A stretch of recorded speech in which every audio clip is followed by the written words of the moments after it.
Tensions are rising at the United Nations over the situation in Iran. The United States has voiced strong support for protesters, while Iran and Russia accuse Washington of interference. Calls for restraint are coming from world leaders as demonstrations continue and the risk of regional escalation grows.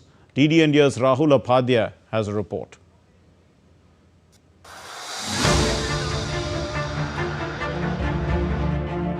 As tension soars high in Iran, the United States has voiced strong support for protesters. At the UN Security Council meet, US Ambassador Mike Waltz said that President Donald Trump stands by what he called the brave people of Iran and warned that all options remain on the table to stop the violence. President Donald J. Trump and the United States of America stands by the brave people of Iran. Period. And regardless of its excuses, and you will hear many today from the Iranian regime and from its friends, the regime is solely responsible for the economic misery of the Iranian people and the repression of their freedom, and they will be held accountable. Meanwhile, Iran's deputy UN ambassador Gholam Hossein Darzi rejected the US stance, accusing Washington of spreading lies and fueling unrest. He warned that any aggression would be met with a lawful and proportionate response.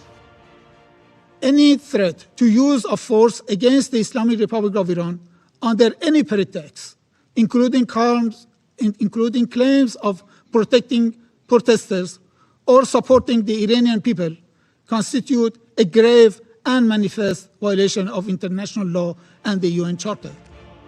Amid the ongoing tension, countries are closely following the developments. India on Friday issued an advisory urging Indian nationals in Iran and those planning to travel to Tehran to remain cautious. We have around 9,000 Indian nationals in Iran. They are mostly students, people connected with business, some professionals as well, pilgrims and seafarers. Given the situation there, we have issued a few advisories asking Indian nationals to avoid all travel to Iran, and Indian nationals who are already resident in Iran to leave Iran by available means, including commercial flights. We continue to closely watch the unfolding situation there and will take all necessary steps for the welfare of our people. In Moscow, President Vladimir Putin held separate calls with Israeli Prime Minister Benjamin Netanyahu and Iranian President Masoud Pezeshkian, offering Russia's mediation to ease tensions.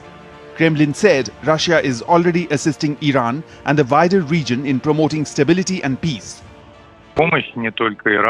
Russia provides help not only to Iran but to the entire region, promoting stability and peace thanks to presidential efforts aimed at de-escalation. The Munich Security Conference, one of the world's top security fora, said it was withdrawing an invitation to Iranian Foreign Minister Abbas Araghchi after the Tehran government's crackdown on protesters. As the situation remains volatile, global powers are urging restraint and dialogue. As protests continue in Iran and international voices weigh in, the focus now turns to whether diplomacy can ease the crisis and prevent further escalation in the region. Rahul Upadhyay's report for DD India.